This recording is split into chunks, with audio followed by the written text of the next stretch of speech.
Amén.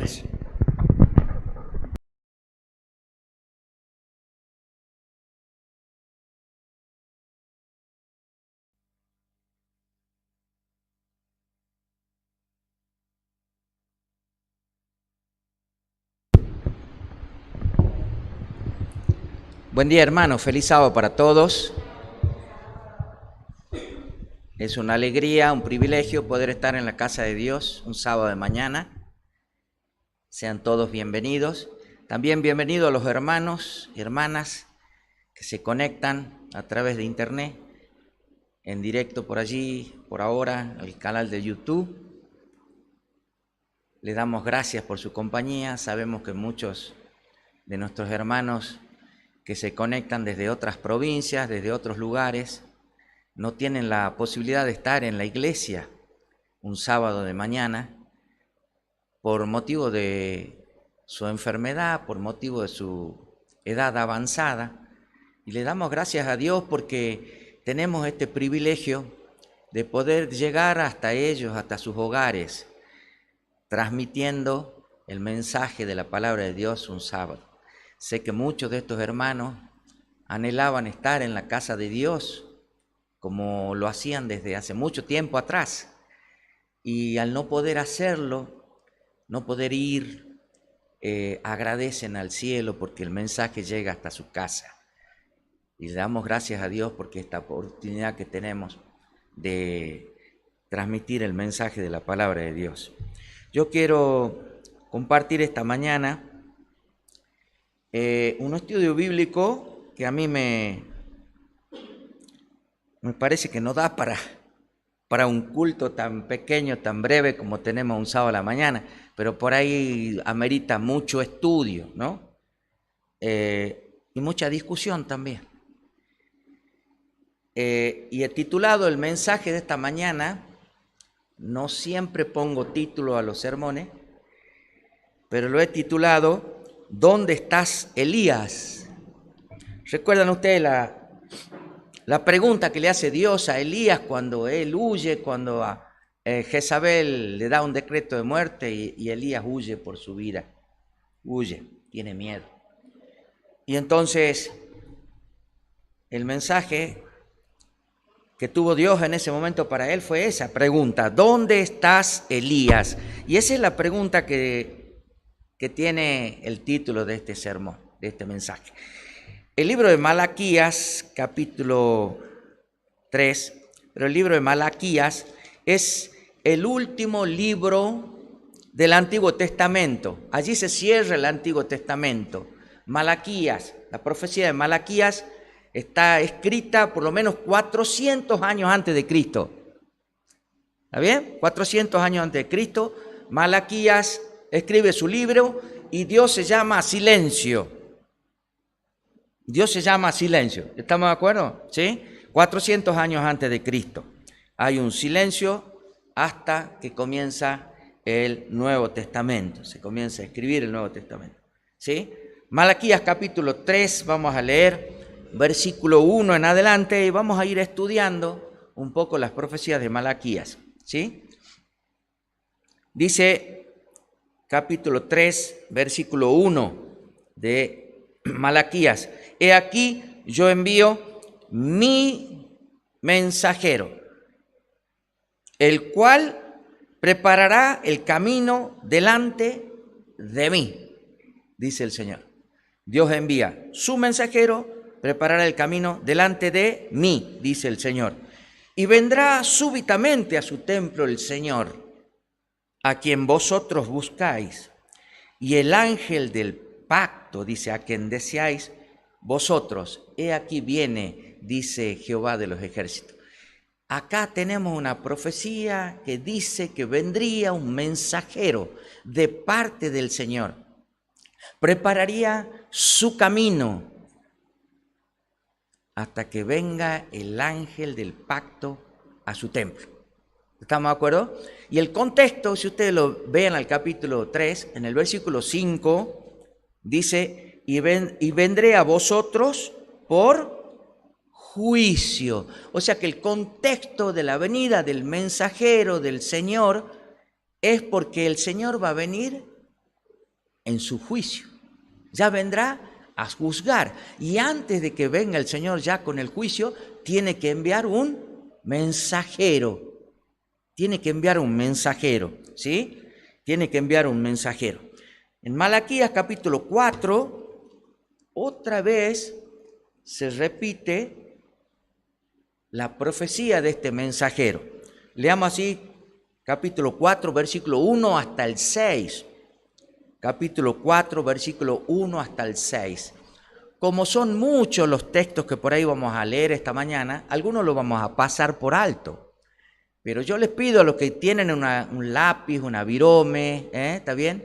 Un papel, anoten en sus casas, incluso las citas de los libros, porque es bueno que, o acá, ¿no es cierto?, para que la lean después en la casa, ¿verdad? Hacemos la tarea de la escuela de los profetas acá, pero también hacemos la tarea en la casa, ¿estamos? Capítulo 4 de Malaquías, entonces, versículo 1, porque he aquí viene el día ardiente como un horno, y todos los soberbios y todos los que hacen maldad serán estopa. Aquel día que vendrá los abrazará, ha dicho Jehová de los ejércitos, y no les dejará raíz ni rama. ¿Qué día es este? Es el día de Jehová, es el día de juicio, es un día de destrucción. ¿Para quién? Para los pecadores. ¿Estamos de acuerdo? Ese es el día de Jehová, un día de destrucción. Por eso es que tiene que venir un mensajero antes que les advierta a los pecadores que Él va a venir para juicio y castigo. ¿Estamos de acuerdo? Y entonces el versículo 2, fíjense que ese primer versículo es para los pecadores, pero el 2 y el 3, ¿para quién es? Mas a vosotros, los que teméis mi nombre, nacerá ¿quién? El sol de justicia. Habrá justicia para el Hijo de Dios del tiempo del fin, y en sus alas traerá salvación, y saldréis y saltaréis como becerros de la manada. Hollaréis a los malos, los cuales serán ceniza bajo vuestros pies en el día que yo actúe, ha dicho Jehová de los ejércitos. Cuando Jehová de los ejércitos actúe, los malos serán destruidos, los santos hijos de Dios hollarán a los malos.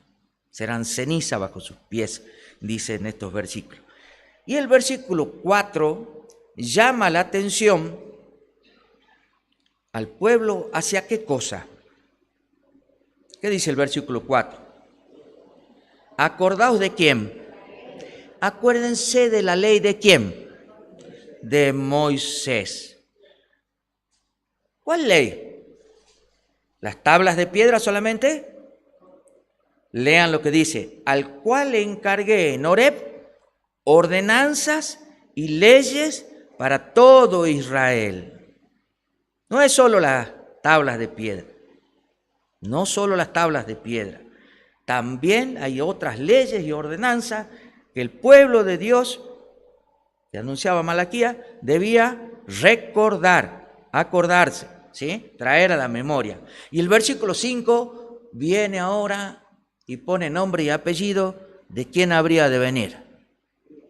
He aquí yo os envío al profeta Elías, antes de que venga el día de Jehová grande y terrible, que se mencionó en el versículo 1.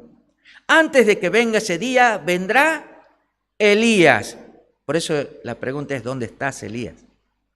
Por eso la pregunta, ¿sí?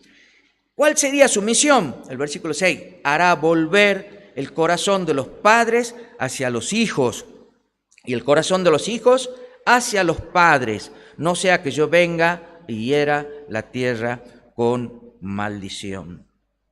Estos versículos nos muestran que antes de que venga el día del Señor, antes de que venga el Señor, el ángel del pacto, el sol de justicia, como lo mencionan, vendría un mensajero de parte del Señor, predicando el juicio, predicando la ley.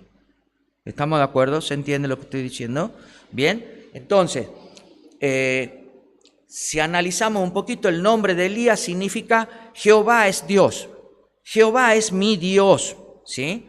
Y Malaquías escribe su libro, como lo dije, 400 años antes de Cristo, pero más o menos unos 300 años después de que Elías fue llevado al cielo. O sea que en total, desde que Elías ascendió al cielo hasta el Nuevo Testamento hay unos 700 años. ¿Estamos de acuerdo? Y entonces nosotros tenemos que tratar de descubrir quién es este Elías en la Biblia y en el espíritu de profecía. Porque por eso es lo que queremos buscar, ¿sí? Si vamos al Nuevo Testamento, en Lucas capítulo 1, vamos a buscar Lucas capítulo 1. Recuerden que si nos perdemos un poquito, anotamos para buscarlo después en la casa. Lucas capítulo 1.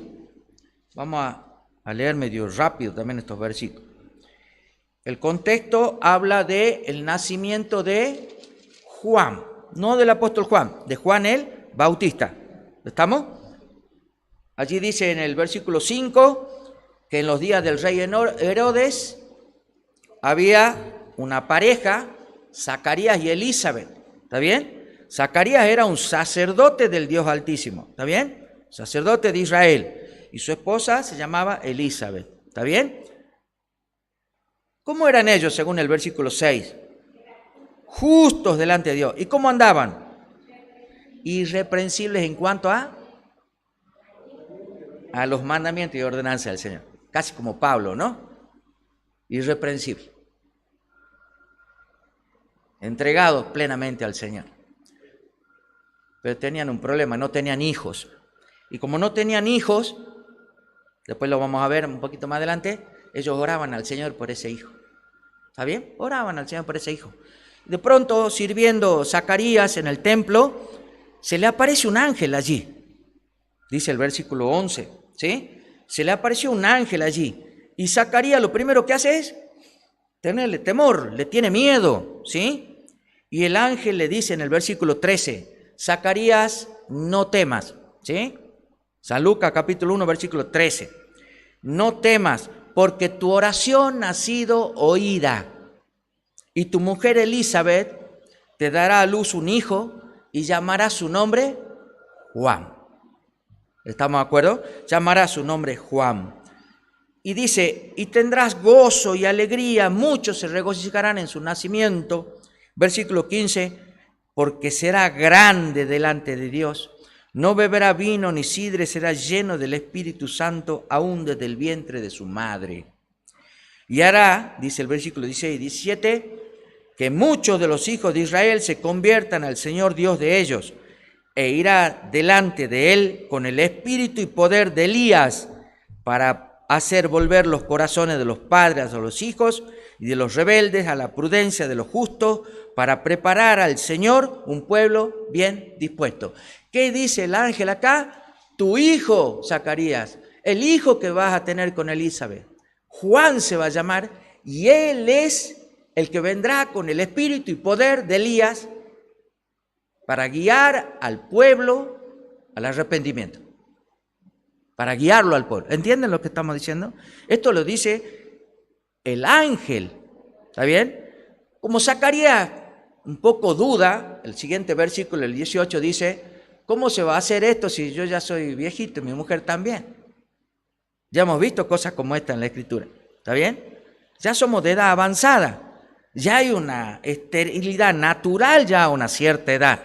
Ya es medio difícil que un hombre o una mujer de edad avanzada puedan concebir un hijo. ¿Está bien?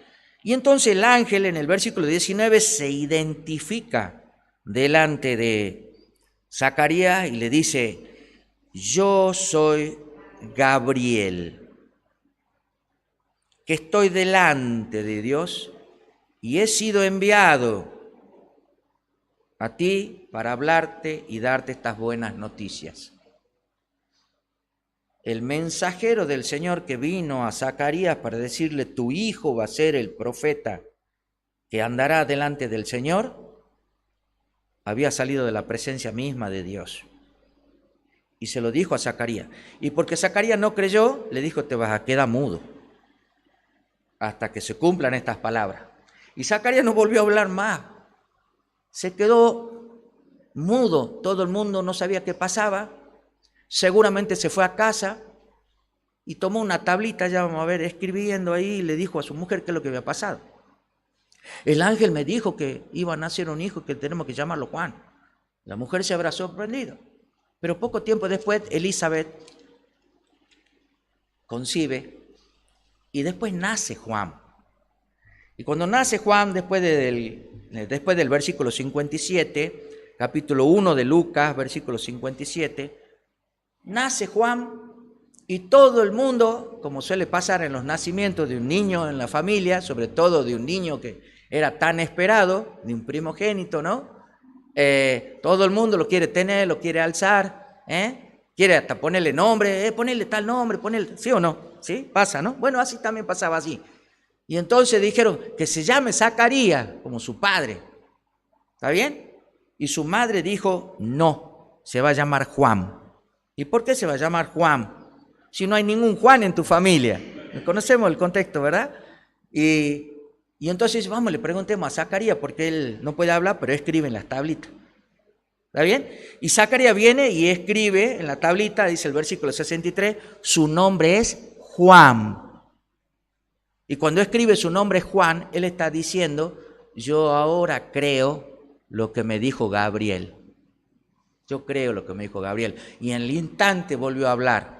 Y cuando habla, da una profecía. La profecía sigue allí, la profecía de Zacarías, versículo 67 en adelante.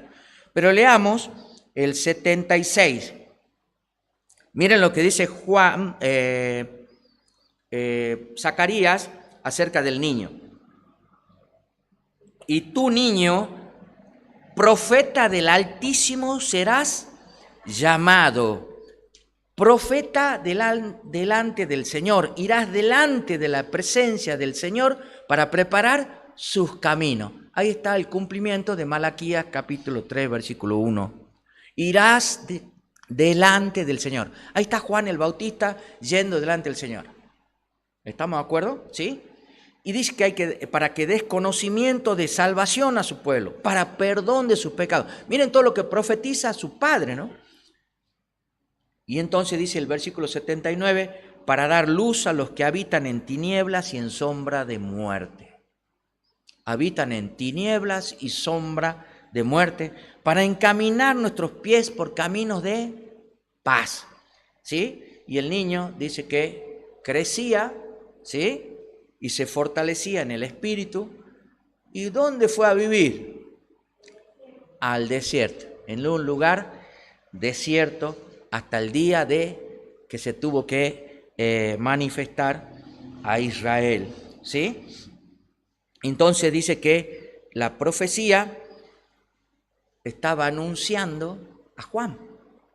Los profetas, entre ellos, se sujetan, ¿verdad? ¿Sí? El Espíritu de Dios sujeta a todos los profetas. ¿Estamos de acuerdo?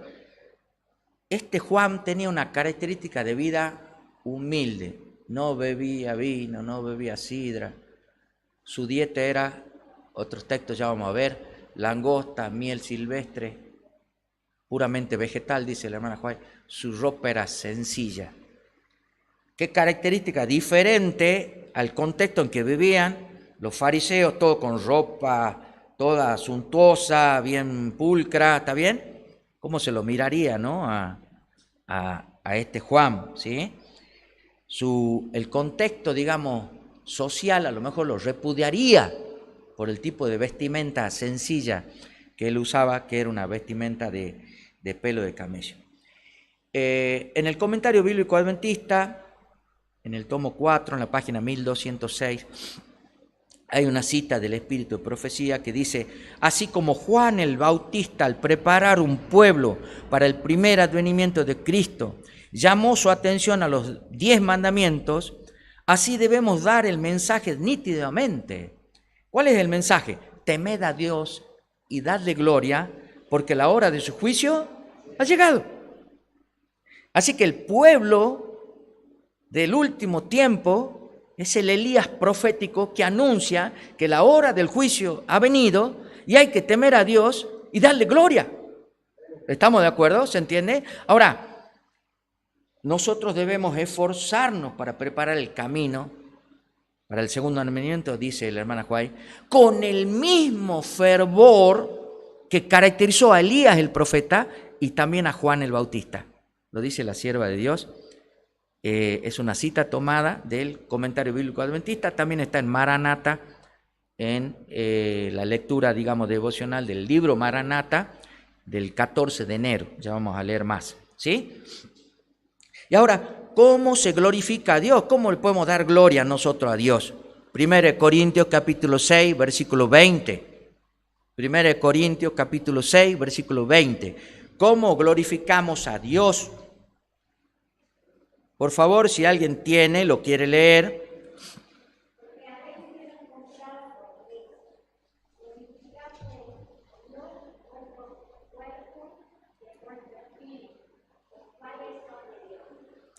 Muy bien, nosotros tenemos allí entonces, en 1 Corintios capítulo 12, capítulo 6, versículo 12 al 20, está cómo podemos glorificar a Dios. Y el versículo 20 es claro. Dice, glorifiquen a Dios en vuestro cuerpo y en vuestro espíritu, los cuales son de Dios. ¿De quién es este cuerpo? De Dios. ¿Es tuyo? ¿Y el tuyo de quién es? Del Señor. Y tu espíritu también es del Señor. No somos nuestros. Y esto es lo que sucede en estos últimos tiempos. La gente cree, las personas creen, que podemos hacerle al cuerpo lo que queramos. Me gusta un tatuaje por acá, bumba. Quiero un piercing acá, bumba. ¿Hay sometimiento a Dios? No. Y si leen el contexto de este capítulo que acabo de mencionar, del 12 hasta el 20, van a ver que habla de la fornicación. Porque le dan al cuerpo de todo. De todo. Da lo mismo. Hombre, mujer, da lo mismo. Y la Biblia nos amonesta a que glorifiquemos a Dios en nuestro cuerpo y en nuestro espíritu, que son del Señor, que son del Señor. Fíjense que es un contexto tremendo. Temed a Dios y darle gloria. ¿Con qué le voy a dar gloria? En mi cuerpo y en mi espíritu, los cuales son de Dios. Ese es el pueblo que se prepara para el último tiempo, en medio de una maldad generalizada, ¿sí?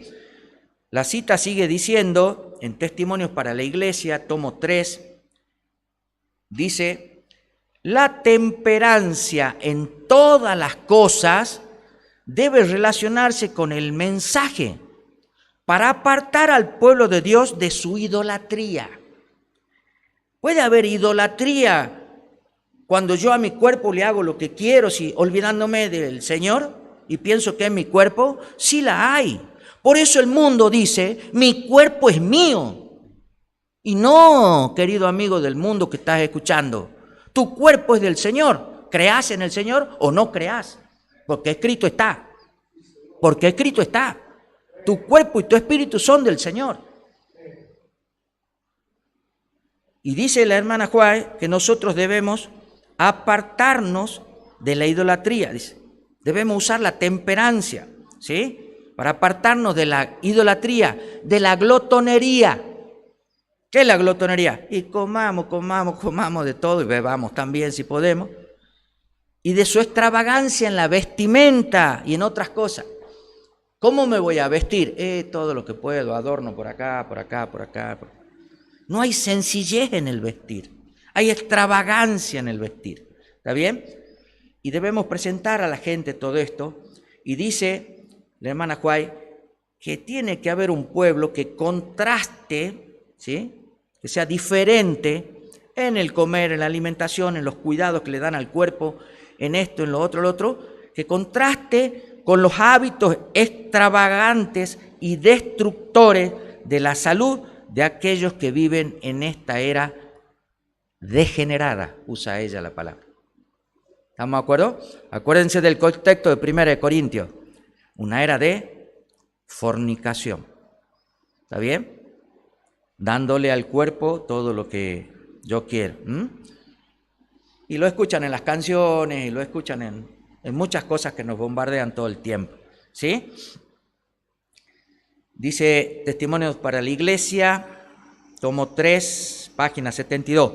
Aquellos que tienen que preparar el camino para la segunda venida de Cristo están representados por el fiel Elías, así como Juan el Bautista vino con el espíritu de Elías para preparar el camino para el primer advenimiento de Cristo. Así que el pueblo de los últimos días tiene que tener el fervor y el espíritu de Elías para predicar. Pero ¿cómo predica? ¿Solamente con la palabra? ¿Qué es lo que predica más? El ejemplo. El ejemplo. Seamos ejemplo de los creyentes. Si hay cosas que reformar y queremos ser Elías, debemos reformar, hermano. Salud. ¿Está bien? Salud. Adoración verdadera, en espíritu y en verdad. ¿Estamos de acuerdo? ¿Se entiende? ¿Sí? La obra de Juan el Bautista dice Maranata.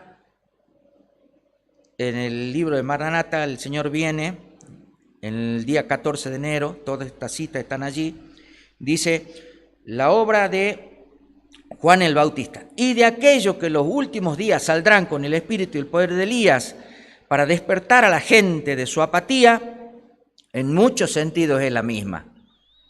Su obra es la clase de obra que debe hacerse en este tiempo. Cristo vendrá por segunda vez para juzgar al mundo con justicia.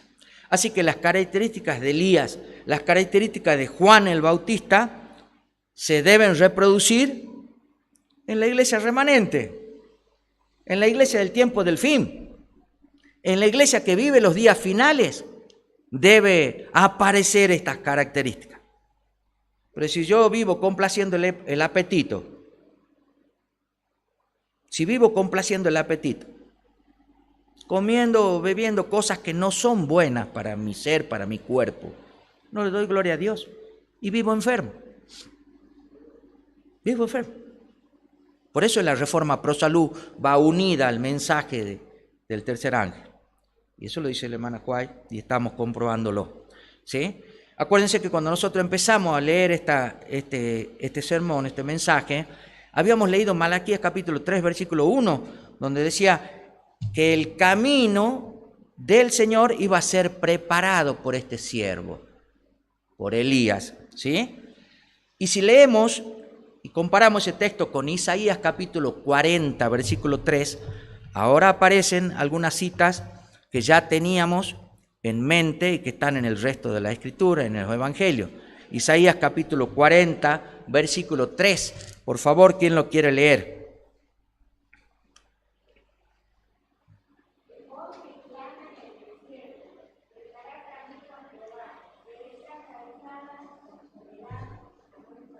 Muy bien. Voz que clama en el desierto. Preparad camino. ¿A quién hay que preparar camino? Dice la voz esta. A Jehová. Vamos a prepararle camino a Jehová, a nuestro Dios, dice el profeta Isaías. Es la voz que clama en el desierto la que debe preparar el camino de Jehová, el camino de nuestro Dios. Comparemos, sigamos estudiando la Biblia, comparemos San Marcos capítulo 1. San Marcos capítulo 1. Allí comienza el principio del Evangelio de Jesucristo según Marcos. El principio, vamos a ver el principio. ¿Cuál es el principio? Versículo 2. Como está escrito ¿en dónde? En Isaías el profeta. ¿Sí? Y mezcla los dos textos como si fueran de Isaías, cuando en realidad uno es de Isaías y el otro de Malaquías. ¿Sí? He aquí yo envío mi mensajero delante de tu faz, el cual preparará tu camino delante de ti. Y el versículo 3 dice, voz que clama en el desierto, preparad el camino del Señor, enderezad su senda. Fíjense los dos versículos unidos, Malaquías 3, Isaías 4. Vamos a preparar el camino, dice, en los dos dice, ¿no es cierto?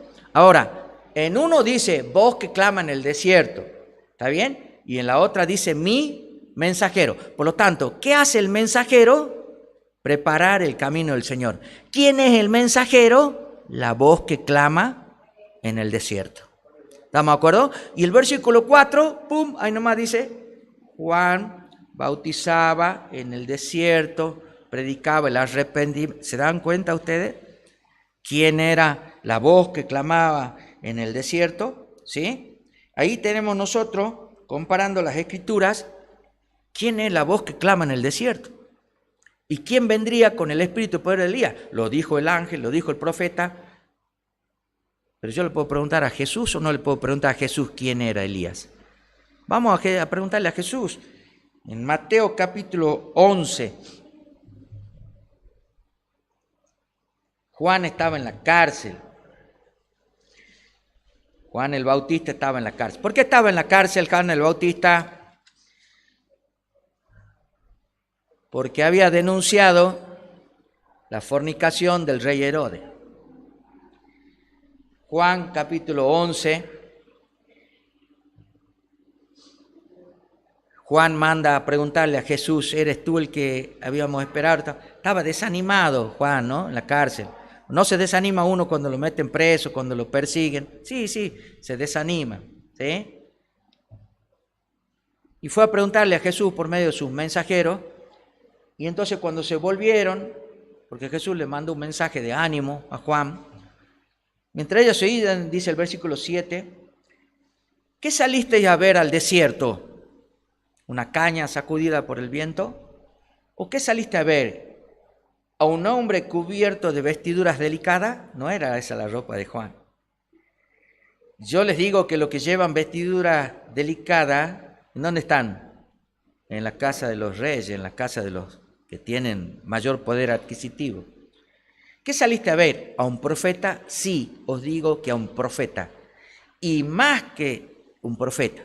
Porque de él, dice el versículo 10, está escrito, yo envío mi mensajero delante de tu faz, el cual preparará el camino delante de ti. Y sigue diciendo que de entre los nacidos de mujer no hubo otro mayor que Juan, con otra comisión mayor. Y los otros versículos siguen hablando de Juan el Bautista, y en el versículo 13 dice, porque todos los profetas de la ley profetizaron hasta Juan. Y hay algunos que vienen y cierran, dicen, no, ya no hay más profeta a partir de Juan. Y no es así. El último libro del Antiguo Testamento, la última profecía que daba era que vendría Juan. Que vendría Juan el Bautista a llamar al arrepentimiento a las personas que vivían en su tiempo. ¿Sí? Y el versículo 14 Jesús dice claramente, y si queréis recibirlo, Él es aquel Elías. Versículo 15, el que tiene oído para oír, que oiga. Una frase que siempre repite el Señor a los que tienen el Espíritu. La profecía de Malaquías entonces se cumple en Juan el Bautista, pero parcialmente, porque hubo una primera venida de Jesús y volverá por segunda vez para salvar a los que los esperan. No lo dice el predicador, lo dice la Escritura. ¿Estamos de acuerdo? Y antes de que venga ese día espantoso, terrible y la venida del Señor, tiene que haber otro Elías, un pueblo que va a llamar a la gente a que tenga temor de Dios y se vuelva a la ley, se vuelva a los mandamientos. Así que Gabriel lo identifica como el Elías que iba a venir. Jesús lo identifica como el Elías que iba a venir. ¿Y qué dice Juan de sí mismo? Veamos el Evangelio de San Juan capítulo 1, cuando a él le pregunta, ¿quién eres? San Juan capítulo 1, este es testimonio de Juan el Bautista. Vienen los fariseos y le preguntan, San Juan capítulo 1, versículo 21 hasta el 23. Y le preguntaron, ¿eres tú Elías? ¿Y qué dijo Juan? No soy. No era. Él era Juan. No era el Elías que se había ido al cielo. ¿Estamos de acuerdo? La gente de los días creía que iba a aparecer el Elías. Y como no lo conocieron, ya habían pasado 700 años, no había ninguna foto, nada de él, Estaban preguntando si él era. ¿Estamos? No, no soy. Yo soy Juan. No soy Elías. Tampoco soy el Cristo. Tampoco soy el profeta. ¿Estamos de acuerdo? Y entonces, ¿quién eres? ¿Qué dices de ti mismo?, le preguntan. Y Juan responde en el versículo 23. ¿Cómo responde?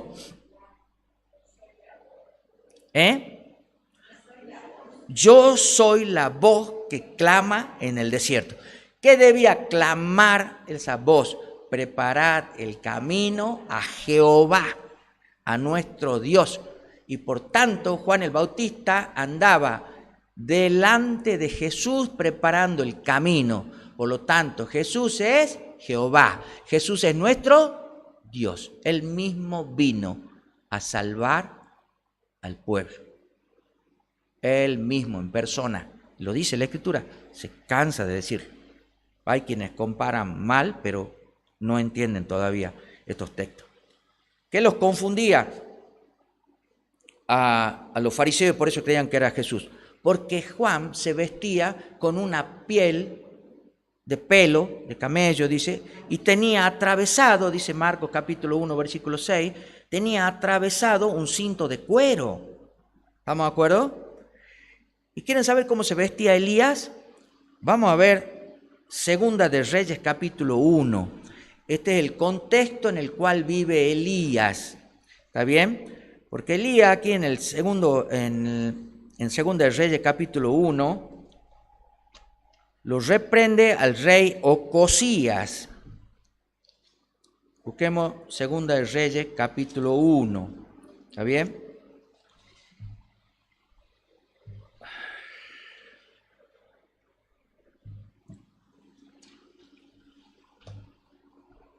¿Sí? En el capítulo 1 está Ocosías, se pega un porrazo y se enferma de muerte. ¿Estamos? Se cae, ¿sí?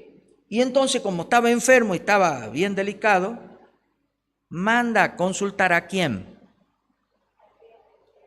¿A quién le pide consejo? Menciónenlo sin miedo. Baal-zebú. ¿Quién es Baal-zebú? ¿Quién es Belzebú? El diablo. El diablo. A él le consultaban. A Belzebú, a quienes muchos rinden homenaje y aman en este mundo, y les rinden culto. Belzebú. A él le mandaba preguntar. Y entonces Elías le sale al camino, en el versículo 3, a los mensajeros le dice, ¿no hay Dios en Israel que vaya a consultar a Belzebú, 10 de Ocrem? Y entonces los mensajeros mueren ahí, el Dios, y vuelven a enviar otros más, y vuelven a morir, y bueno, y entonces fíjense lo que pasa en el versículo 8, cuando el rey pregunta, ¿cómo era este hombre que le salió al encuentro? ¿Cómo era? Y entonces ellos le dicen, un varón que tenía vestido de pelo y ceñía su lomo con un cinturón de cuero. Entonces el rey Ocosías dijo, es Elías. Así que Juan se vestía como Elías, pero no era Elías. Pero el pueblo estaba confundido, pues es parecido a aquel. Tenemos noticia de que él era así. Se vestía sencillamente, se alimentaba sencillamente y vivía en lugares apartados.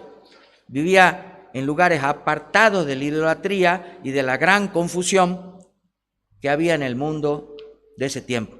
Pero el contexto nos muestra que era una gran apostasía la que vivía el Israel espiritual.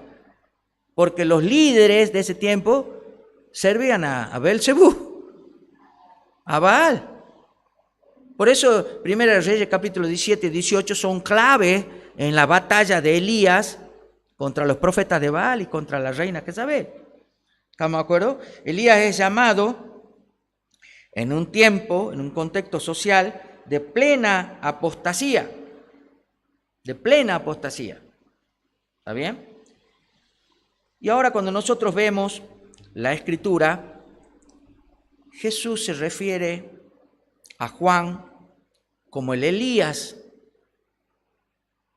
que iba a venir, Pero miren cómo lo dice en San Mateo capítulo 17, versículo 10 hasta el 13. San Mateo capítulo 17, versículo 10 hasta el 13. Si leemos allí San Mateo capítulo 10, versículo 17 hasta el 13, vamos a darnos cuenta de cómo usó el Señor estas palabras, cómo acomodó el Señor estas frases que fueron registradas por Mateo. San Mateo capítulo 10, versículo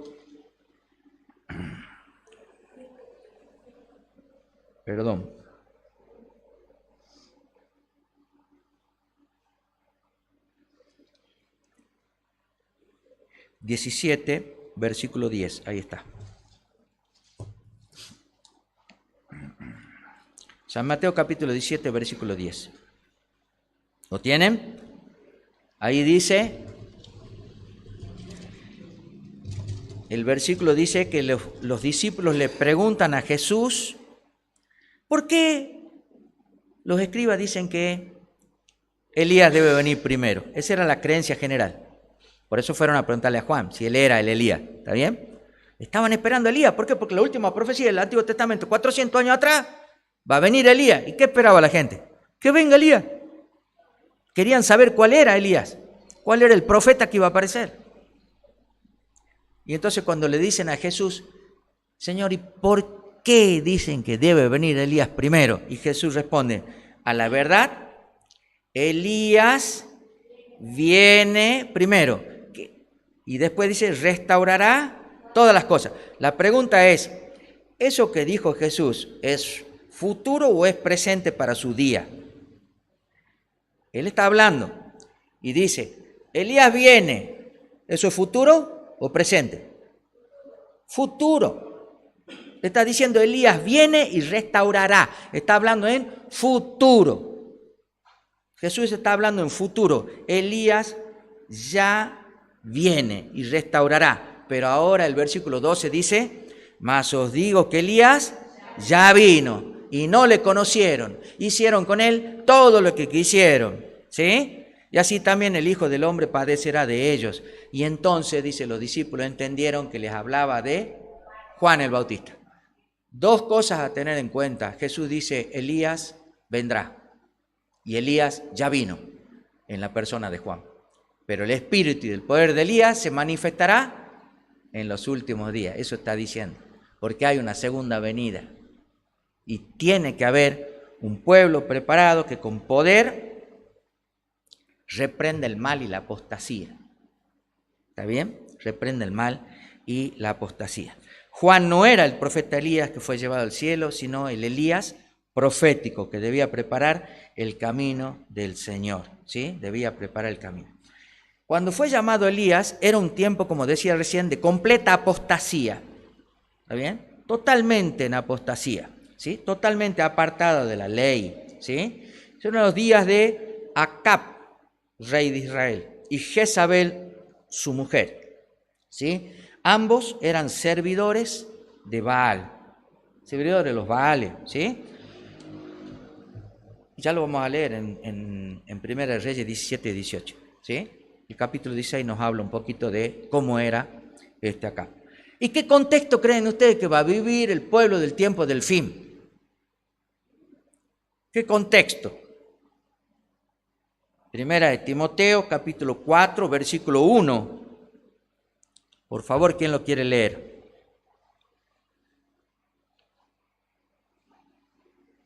Primera de Timoteo, capítulo 4, versículo 1.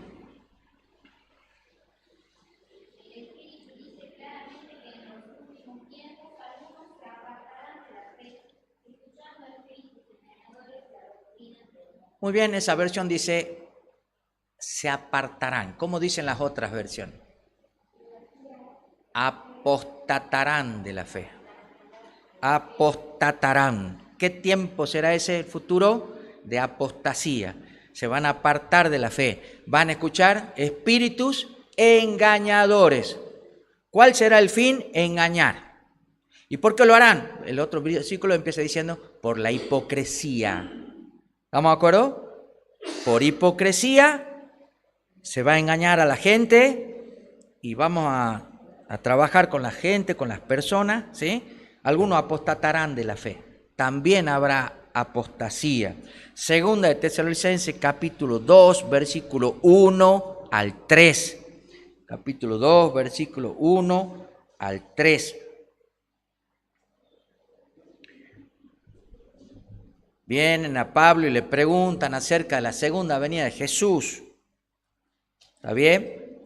Acerca de la segunda venida de Jesús, dice segunda de Tesalonicenses, capítulo 2, versículo 1 hasta el 3. Y Pablo responde, con respecto a la venida de nuestro Señor Jesucristo, nuestra reunión ya con Él, les ruego, mis hermanos, dice el apóstol Pablo, que no se dejen mover fácilmente de vuestro modo de pensar, ni se conturben ni por espíritu, ni por palabra, ni por carta como si fuera nuestra, en el sentido de que el día del Señor está cerca. No, dice, porque el Señor, que nadie los engañe, porque no vendrá sin que antes venga la apostasía. Así que antes de que venga Jesús, ¿qué tiene que pasar? Tiene que haber apostasía. No va a haber otra cosa. Tiene que haber apostasía. Tiene que haber apostasía. Y se manifiesta el hijo de pecado, el hijo de perdición. Y si usted lee en el contexto de este capítulo 2 y lee en los otros capítulos, van a ver que esto se da en un contexto de creyentes en Dios. Porque el mundo no está en apostasía, porque no conoce ni sabe. Pero acá estamos hablando de gente que conoce, sabe, estudia la Escritura, se dice cristiana y apostata de la fe, escuchando doctrinas de demonios y espíritus engañadores. Y no solamente lo escucha, sino que lo predica, lo transmite, sin ningún problema. Y lo da por verdad y engaña a la gente para que lo sigan. ¿Y qué tenemos que hacer nosotros? Tener cuidado para saber si estamos en el lugar correcto, ¿sí? Y si usted analiza Elías, Malaquías, Juan el Bautista, y el contexto que se vive, como dice Pablo, actualmente, de apostasía, vamos a ver quiénes son los responsables de que el pueblo apostate. Y van a ver que son los líderes religiosos de la época de esta gente, ¿sí? Todo el capítulo 1 y 2, lean en sus casas, tarea para la casa, capítulo 1, 2 de Malaquías, pueden leerlo en sus casas, profundícenlo, y vamos a ver que son los líderes religiosos los que llevan a la apostasía. Yo voy a leer solo una partecita, capítulo 2 de Malaquías, versículos 7 hasta el 9. Acompáñenme en la lectura de Malaquías, capítulo 2, versículo 7 hasta el 9. Malaquías, capítulo 2, versículo 7 hasta el 9. ¿Sí? Dice, porque los labios del sacerdote han de guardar la sabiduría, y de su boca el pueblo buscará, ¿qué cosa? La ley. ¿Qué debían transmitir los sacerdotes? La ley al pueblo, llevarle los mandamientos del Señor. ¿Las tablas de la ley nomás? No, toda la ley. Todo lo que Jehová había dado por ordenanza y lo que había enseñado en Horeb a Moisés, su siervo. De él deben aprender, dice él. Y miren cómo dice, cómo continúa el versículo, ¿no? Hablando del sacerdote. ¿Qué eran los sacerdotes? ¿Cómo los consideraba Jehová al sacerdote? Mensajero es del Señor. ¿Tenía o no tenía Jehová mensajero? Si los mensajeros hubiesen sido fieles, ¿qué necesidad tenía de mandar otro? Pero hubo infidelidad en los mensajeros. Por eso Dios tuvo que levantar un mensajero en espíritu y en verdad. Y el versículo 8 dice, vosotros, y se lo dice a los sacerdotes, os habéis apartado del camino. Habéis hecho tropezar a muchos en la ley. Con la ley, ¿qué hacían? La usaban como querían. Y lo hacían tropezar al pueblo. ¿Está bien? Habéis corrompido el pacto de Leví. Por tanto, también yo os he hecho viles y bajos entre el pueblo, así como vosotros no habéis guardado mis caminos, y en la ley hacéis acepción de personas. Miren, usaban la ley como les convenía y hacían acepción de personas. Ahora yo le pregunto, ¿el hacer acepción de personas es pecado o no es pecado? Sí lo es, escrito está, Santiago capítulo 2, versículo 9. Léanlo, por favor. Que alguien lo lea, Santiago capítulo 2, versículo 9. Santiago capítulo 2, versículo 9.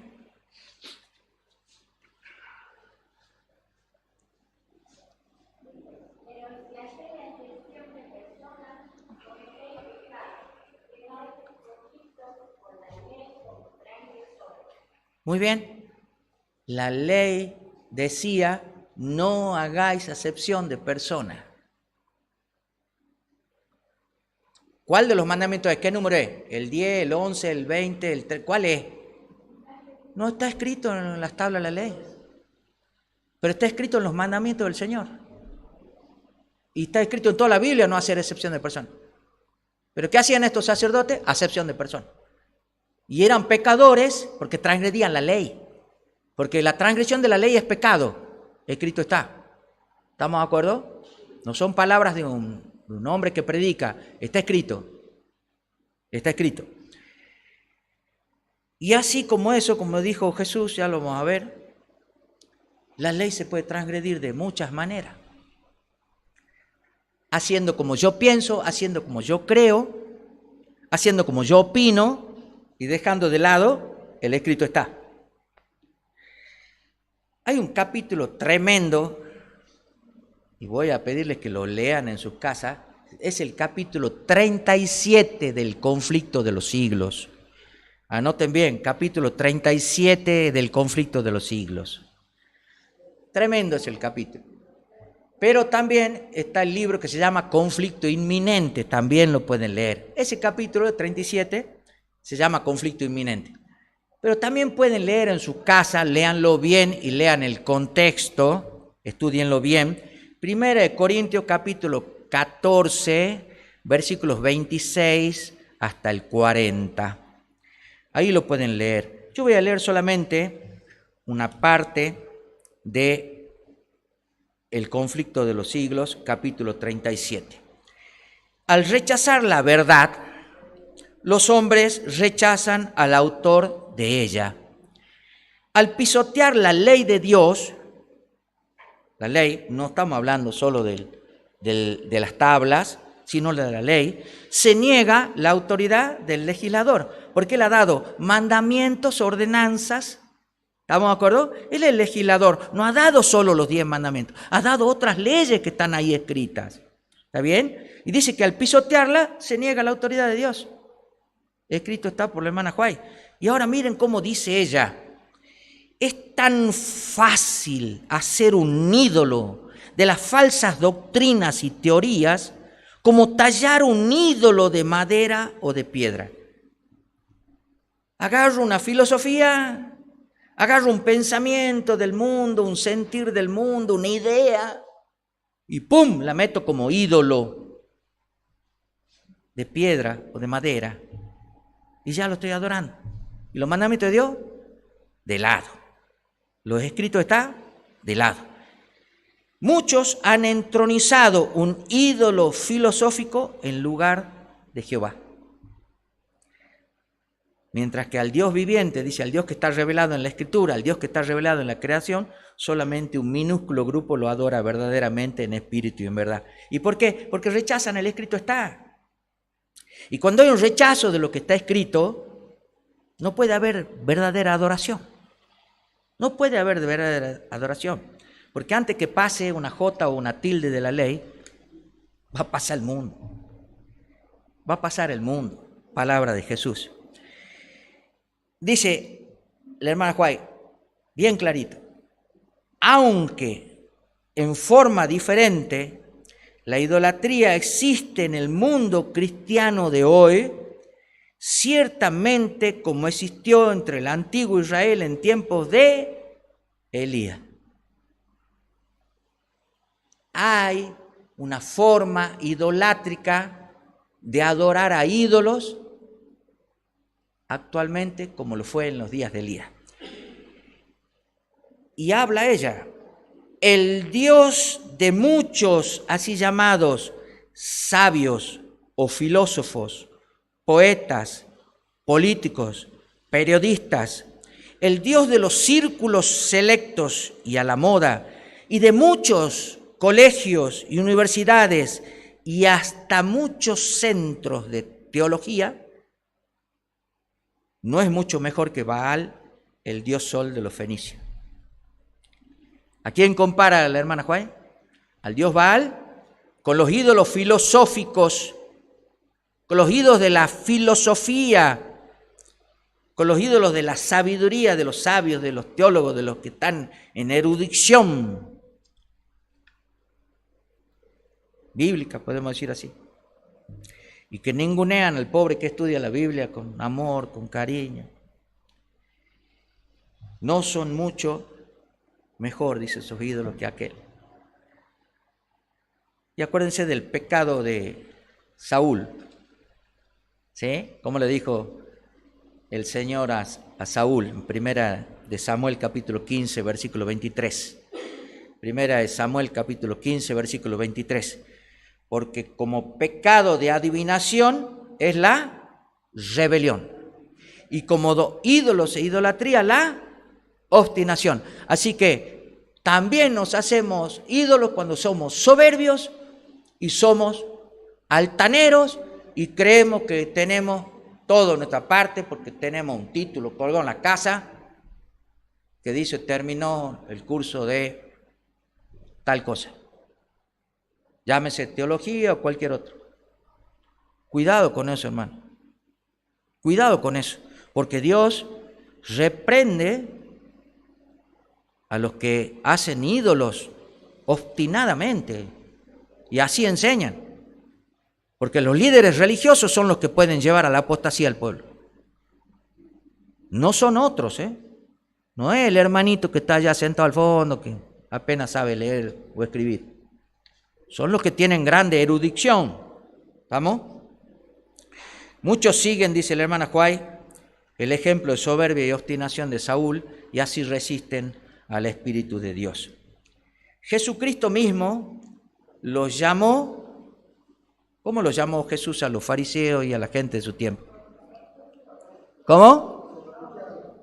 Juan les llamó raza de víbora y Jesús les llamó hipócritas. San Marcos capítulo 7, versículo 6 hasta el 13.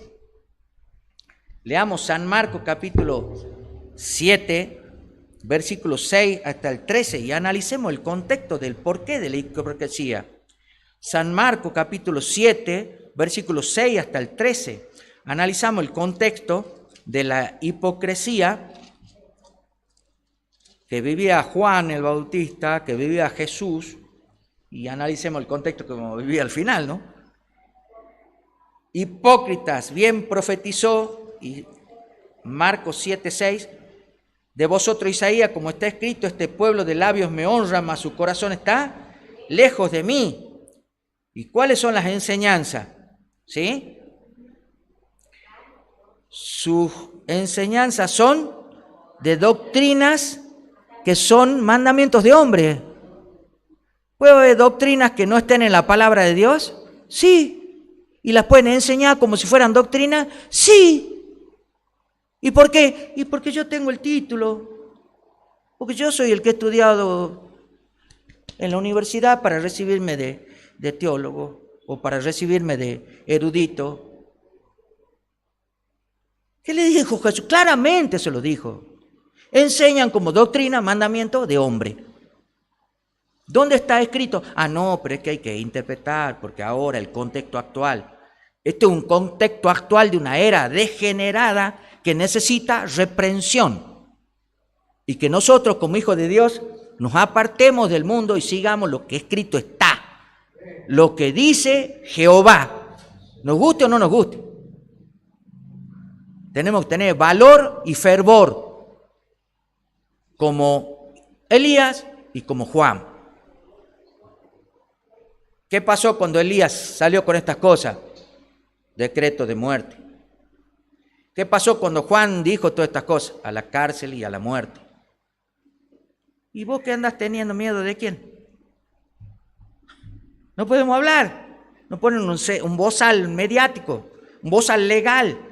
No, porque yo te voy a hacer juicio por discriminación.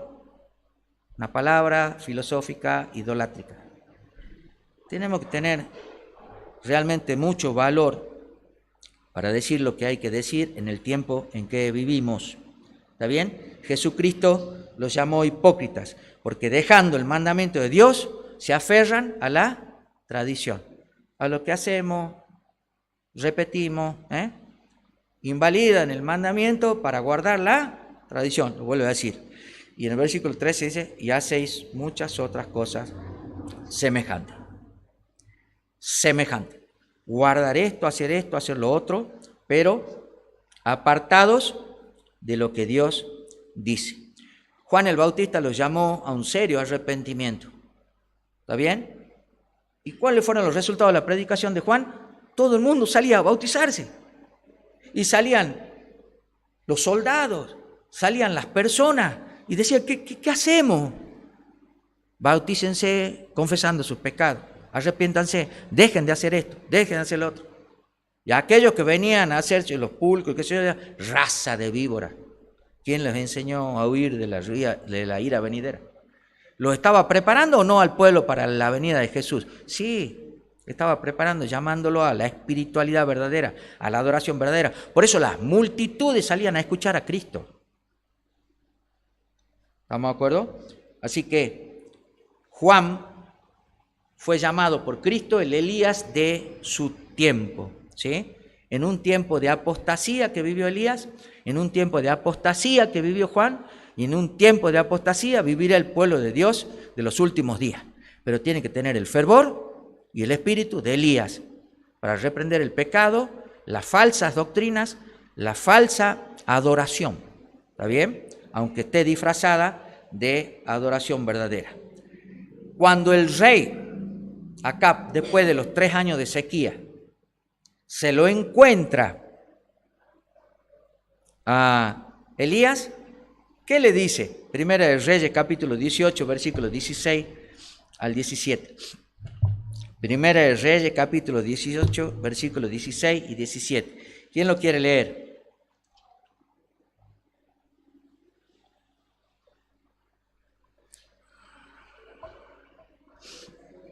Primera de Reyes, capítulo 18, versículos 16 al 17.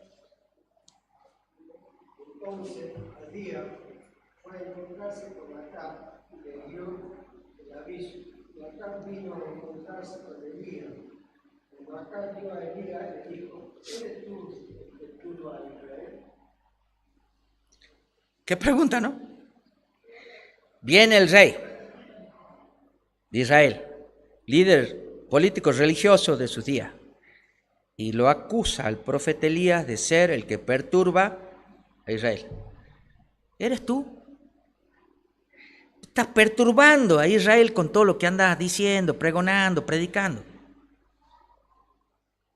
Y él le dice claramente, identificando cuáles son las situaciones, yo no soy, eres tú, tu casa, porque transgreden los mandamientos de Dios, los pisotean a los mandamientos de Dios y sirven y aman a los Baales, son idólatras del mundo.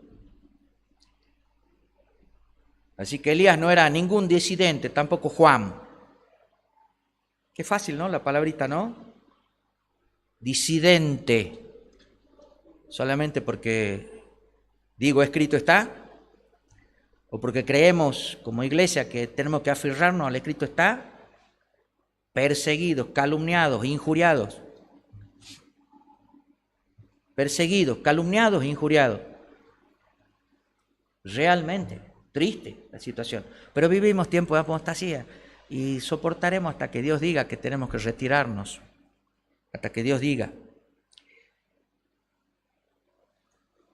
Cuando escuchó esto Elías de que él era el disidente, que él era el perturbador, convocó al pueblo, a todos los profetas de Baal, todo, y armó todo el escenario que nosotros conocemos en la profecía, para que Dios se manifestara. Y cuando los tuvo a todos reunidos, les preguntó en el versículo 21, ¿hasta cuándo habrá una dualidad de pensamiento en este pueblo? ¿Hasta cuándo este pueblo claudicará entre dos pensamientos? Si Jehová es Dios, seguidle. Pero si Baal es Dios, seguidle. 100% del lado del Señor o 100% del lado de Baal. No puede haber mitad y mitad, porque no se puede servir a dos señores, porque amar a uno o aborrecer al otro.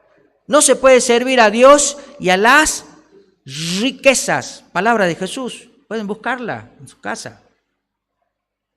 No se puede servir a Dios y a Mamón. Y a veces tenemos miedo de decir esto, lo otro, por miedo a que nos hagan un juicio, que nos amonesten con dinero, que nos saquen esto, que de tener algún tipo de perjuicio, que pierda el trabajo. No nos animamos a decir, porque inmediatamente los que están en posición más alta de liderazgo, no, este hay que ralearlo, no hay que elegirlo más, no hay que hacerlo nombrar anciano, porque tiene ideas raras, no hay que dejarlo que predique. No hay que dejarlo que vayan a otras iglesias a predicar. No sé si alguna vez han escuchado eso. Suele pasar, ¿no? Y vemos el contexto histórico, que cuando Dios se manifestó, el pueblo que estaba mudo ante la arenga de Elías, recién habló cuando vio arder todo. Jehová es Dios, Jehová es Dios. Elías, Elías, gritaba el pueblo. Allí recién se convencieron de que había un Dios todopoderoso. Y así va a pasar en los últimos días, cuando el Espíritu Santo descienda con poder sobre los verdaderos hijos de Dios y aquellos queden fuera, sin ser sellados, porque han seguido el camino de maldad. El contexto histórico de Elías muestra que hubo una gran batalla espiritual en los últimos días entre Jezabel, Acab, los profetas de Baal, como una triple unión que vamos a ver en los últimos días, de acuerdo a Apocalipsis. El dragón, el falso profeta, estamos de acuerdo, y la bestia, ¿sí? Ya conocemos Apocalipsis, ¿sí? Y si nosotros estudiamos un poco, vamos a ver que Jezabel era una mujer prostituta, una ramera, sacerdotisa y profetisa de Baal.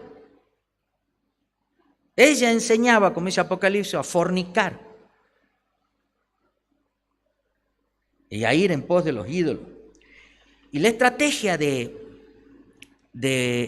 esta mujer está allí en el libro en el capítulo 21 de Reyes, cuando Acab viene y desea y codicia la heredad de Nabot. Como quiere la viña de Nabot, lo quiere Acab.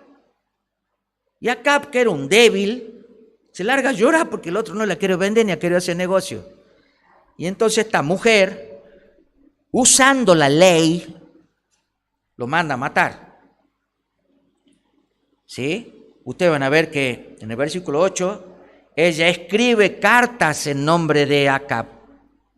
Primero, no era Acab, era su mujer, pero escribe en nombre de él. La sella con el anillo, hace todo, lo hace ella. Y lo envía. ¿A quién le envía, por favor, esas cartas? Van los mensajeros a llevar las cartas. ¿A quién se las envía? No escucho nada. No, a Nabot no. Lean, versículo. Esta era una pseudo iglesia religiosa dirigida por gente impía que adoraba mitad a Dios y mitad al mundo. Mitad a Babilonia, mitad al Señor. Y entonces usaba la ley cuando le convenía. Por eso dice que hacían acepción de personas. Y entonces esta mujer le escribe a los ancianos y a los líderes, a los que tienen el puesto de responsabilidad de dirigir al pueblo, que son los que hacen que se equivoque el pueblo y vaya a la apostasía. Y le dice, pónganlo delante del pueblo y traigan testigos mentirosos que mientan contra él. ¿Qué debían decir? Él ha blasfemado al rey y ha blasfemado el nombre de Dios. Y sáquenlo afuera y apédrenlo. ¿Era lícito hacer eso? Sí, porque la ley dice en Levítico que el blasfemo debía morir. Ustedes pueden leer después en su casa. Levítico, ya le digo cuál. 24, del 14 al 16. ¿Estaba escrito en la ley o no estaba escrito? Sí, pero esto era una mentira. Usar testigos mentirosos para matar a un inocente, para quedarse con la propiedad. Parecido a lo que le hicieron a Cristo, ¿no? Parecido a lo que hizo David. Vamos a tapar con un homicidio, lo que nosotros queremos lograr. ¿Qué estrategia satánica? Perseguir, matar, mandar a acusar de indigno, de disidente o de lo que fuere a un siervo de Dios que solamente trae el escrito está. Cuando se podría conversar, discutir, discurrir. No, pero se saca la chapa de ídolo que tengo yo porque yo... Lo escuché varias veces lo escuché. Todavía se había proclamado un ayuno para mandarlo a matar a este hombre. Qué cosa tremenda, ¿no? Esa era la estrategia satánica. Y los ancianos y los líderes hicieron como estaba escrito ahí en las cartas. No siguieron a Jehová. ¿Cuántas veces nos ponen en contra de otros ancianos, de otros líderes, de otras comunidades, porque somos disidentes? Porque no creemos en la tal o cual doctrina, interpretación de hombres, en algunas cosas, y no está claramente escrito. Y tenemos miedo de que porque está escrito no decirlo por miedo al juicio por discriminación o por esto, por lo otro. Y nos inventamos doctrinas de hombres para hacer esto y favorecer y parecernos más al mundo que a la iglesia verdadera del tiempo del fin, que tiene el espíritu y el poder de Elías. Elías, Primera de Reyes, capítulo 16, dice, versículo 19, 29 en adelante, dice que él hizo lo malo ante los ojos de Jehová, más que todos los reyes de Israel que fueron antes que él, sirviendo a los Baales, etcétera, etcétera, etcétera. La hermana White, en un momento determinado de su historia, dice que ella fue llevada, lo podemos leer en Comentario Adventista, Bíblico Adventista, en el tomo 2, una cita que se toma de Mensajes Selectos. Dice que ella dice, fui llevada a través del tiempo a los días de Acab. Miren cómo dice, ¿no? Dios habría estado con Acab si hubiera seguido el consejo del cielo. Pero Acab no hizo eso.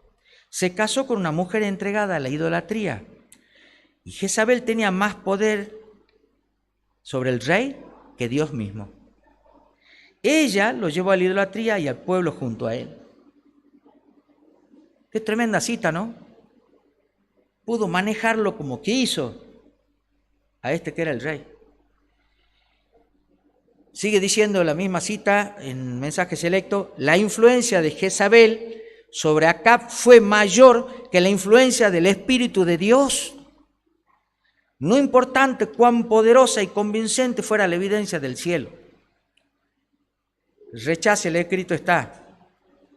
Déjese influenciar por la corriente del mundo. Déjese influenciar por cosas que no son la palabra de Dios.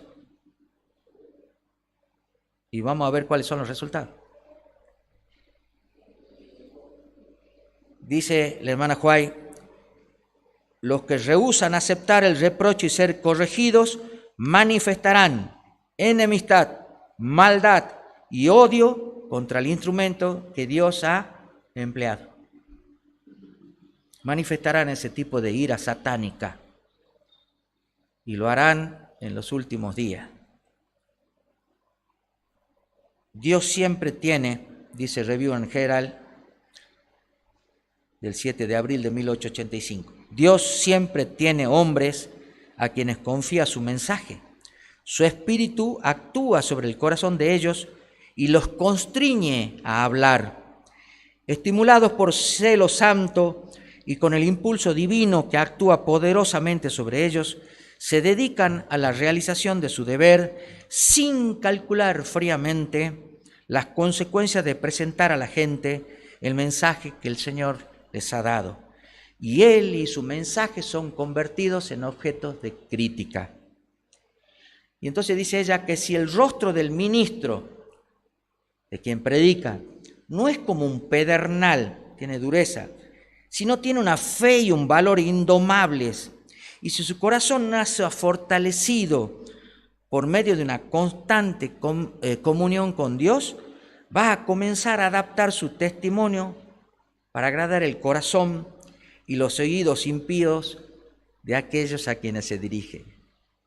¿Qué va a hacer? Va a empezar a modelar, el escrito está ahí, mejor te doy una fabulita, mejor te leo un cuentito, mejor te doy otro testimonio livianito, pero no te doy lo que Jehová dice y lo que escrito está. Y al esforzarse por evitar la crítica a la cual se expone, se separa de Dios y pierde el sentido del favor divino. Y su testimonio se vuelve tímido y sin vida. Y dice ella, el mundo está lleno de aduladores y disimuladores que se han entregado al deseo de agradar. Mejor te digo el mensaje que sea más agradable, no el que te hiera la conciencia, no el que te reprenda. Mejor te digo todo lo que es agradable. Y el Señor dice, le dirás este mensaje, escuchen o dejen de escuchar. El que tiene oído para oír, que oiga. Eso lo dice el Señor. Es claro el Señor en su mensaje.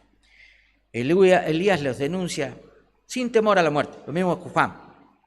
Elías se enfrenta a Acab, a Jezabel, a los profetas de Baal.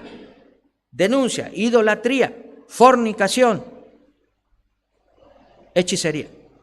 Juan el Bautista se enfrenta a Herodes. No te es lícito tener la mujer de tu hermano. Agarra claramente los mandamientos de Jehová. No es lícito vivir así. ¿Está bien? Estaba viviendo en adulterio. ¿Sí? Y entonces, por esa causa fue que fueron muertos. Ahora, ¿en quiénes surgió la idea de matar a Elías o matar a Juan? Precisamente en la reina, en Jezabel para matar a Elías y en Herodías para matar a Juan. En medio de una orgía, el destino de Juan se decidió, porque el rey estaba ebrio, había bebido y la mandó a llamar a la hija de Herodías para codiciarla y verla bailar y se le iba el agua en la boca así, y ver un cuerpo sensual que se le movía ahí semidesnudo. Pídeme lo que quieras que te voy a dar, tráeme la cabeza de Juan. ¿Se dan cuenta cuáles eran los contextos de Elías, los contextos en que vivían Juan? ¿Se dan cuenta el contexto moral que se vive en el mundo y que se permite que tome lugar y posesión dentro de las filas eclesiásticas, dentro de las filas del mundo cristiano, y que no se pueda decir nada porque es discriminación? No, porque va a haber un juicio. Cállate, te van a denunciar. Hermano, escrito está. Yo digo lo que está escrito, pero aún la palabra la van a hacer desaparecer. Por eso lo que estudiemos tenemos que estudiarlo en memoria, porque algún día no vamos a tener ni el escrito está. Se denuncia a la hipocresía de mentirosos que en los últimos tiempos, por ganancia deshonesta, van a hacer comida del pueblo. A Elías y a Juan lo trataron como un disidente, como un fanático intruso, como un fanático que no hablaba la palabra de Dios. Está fanático, hay que ralearlo. Gracias a Dios no nos mandan a matar todavía. Pero cuando él dice claramente que el pueblo está entre dos pensamientos, es porque en el pueblo no hay certeza todavía de cuál sean los caminos. y tienen temor. Tienen temor. Tenemos que restaurar la verdadera adoración del Señor, como hizo Elías al restaurar el altar y al invocar al Señor. Debemos saber que en los últimos días la adoración al Señor es en espíritu y en verdad. Porque ni en este monte ni en aquel se va a adorar, como le dijo Jesús a la samaritana. Y no va a haber templos quizás donde nos tengamos que reunir para adorar. Es en espíritu y en verdad. Donde dos o más se reúnan en mi nombre, allí estaré yo. Y el Señor dará el poder para predicar con poder. Les dejo tarea para la casa, porque si no, no vamos a irnos más. Por eso decía yo que teníamos mucho para estudiar. Pero pueden leerlos en la casa y vean el contexto de Jesús. Como dice que van a ser los días finales. San Juan capítulo 16, versículos 2 y 3. Lean en su casa. San Juan capítulo 16, versículos 2 y 3. Comparen con San Mateo capítulo 16, Juan 16, 2 y 3. Comparen con Mateo capítulo 10, versículo 17 al 22. ¿Estamos? Y pueden leer Marcos capítulo 13, versículo 9. También, léanlo en su casa. Pero todo el contexto habla, yo solamente voy a citar lo que dice Mateo capítulo 10, versículo 17. Guardaos de los hombres. ¿Por qué? Porque los van a entregar. Los van a entregar. ¿Está bien? ¿Los entregarán a dónde? A los concilios. ¿Y dónde los van a azotar? En la sinagoga. Los echarán de la sinagoga. ¿Qué son las sinagogas? ¿Qué eran las sinagogas? Las iglesias donde se reunían. ¿No pasa hoy así? Este es mejor que no, porque es fanático, porque habla de más y porque es disidente. Hay que sacarlo. Los echarán de vuestras iglesias. Todo el contexto Jesús dice. Y si pueden, los harán morir. Es más, va a llegar el día que cualquiera que os mate pensará que está sirviendo a Dios. ¿Y por qué van a hacer eso? Léanlo ustedes en su casa. Porque no conocen al Padre ni a mí, dice el Señor. Así que cuando perseguís a alguien y le llamas disidente, o cuando crees que está actuando en contra, en realidad quizás tenés que pensar que está tratando de que haya una reforma, que sigamos la palabra de Jehová. Y si lo querés perseguir y deseas hasta matarlo, sabe que no lo conoces ni al Padre ni a Jesús. Y cierro la palabra del Señor con dos citas de Hechos de los Apóstoles, capítulo 20, versículos 28 al 30, y la vamos a comparar, Hechos de los Apóstoles, capítulo 20, versículos 28 al 30, y la vamos a comparar con Primera de Pedro, capítulo 5, versículo 1 hasta el 3. Hechos de los Apóstoles, capítulo 20, versículo 28 hasta el 30, dice: por tanto, mirad por vosotros y por todo el rebaño en que el Espíritu Santo os ha puesto por obispos, por ancianos, por pastores, por líderes. Miren por el rebaño. ¿Para hacer qué cosa? Para apacentar la iglesia de Dios, la cual él ganó por su propia sangre. Obispos, pastores, ancianos, apacienten la iglesia, tráiganle paz a la iglesia, no traigan divisiones, no traigan filosofías que hagan poner a los hombres o a las mujeres, yo quiero seguirlo al pastor aquel, no, mejor yo me quedo con el hermano tal porque predica más bonito. No, apacienten la iglesia, porque la iglesia no es de nadie en particular. ¿De quién es la iglesia? Del Señor. ¿Quién ganó la iglesia con su propia sangre? El Señor. Ninguno se arroga y dice, no, porque yo soy el ministro y porque yo tengo que defender la iglesia del Señor. Cuidado con hacer que el pueblo se aparte de la palabra de Dios para seguir mandamientos de hombres o doctrinas de hombres. Cuidado con eso. El Espíritu Santo nos ha puesto como obispo, dice. Y dice el versículo 20, porque yo sé, dice Pablo, que después de mi partida, ¿qué va a pasar? Entrarán lobos rapaces. Ahí está la apostasía. Ya desde los días de Pablo se levanta el ministerio de iniquidad para trabajar en las iglesias de Cristo. Nosotros no estamos inermes, ¿eh? Entrarán en medio de vosotros, se levantarán hombres perversos que hablarán cosas perversas para arrastrar tras sí a los discípulos. Y 1 de Pedro capítulo 5, versículo 1 al 3, y ahí termino.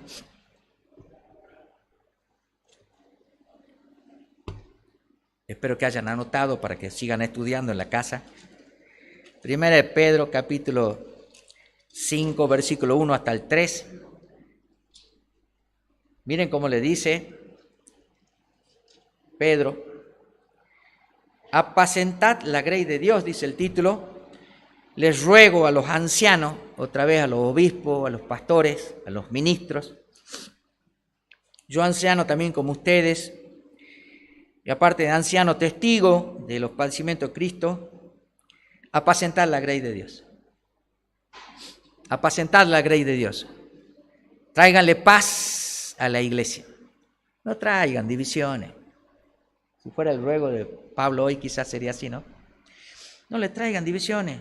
Sirvan al pueblo de Dios voluntariamente, con amor, no por ganancia deshonesta. No sea un asalariado, sírvale al Señor con espíritu pronto, con alegría, con ánimo, y no como teniendo señorío, como soy el mandamás, el dueño, la autoridad. No así. Porque Jesús dijo claramente: sabed que los líderes de los pueblos, los gobernantes de las naciones, se enseñorean de su pueblo. Pero entre ustedes no debe ser así. Clarito lo dijo.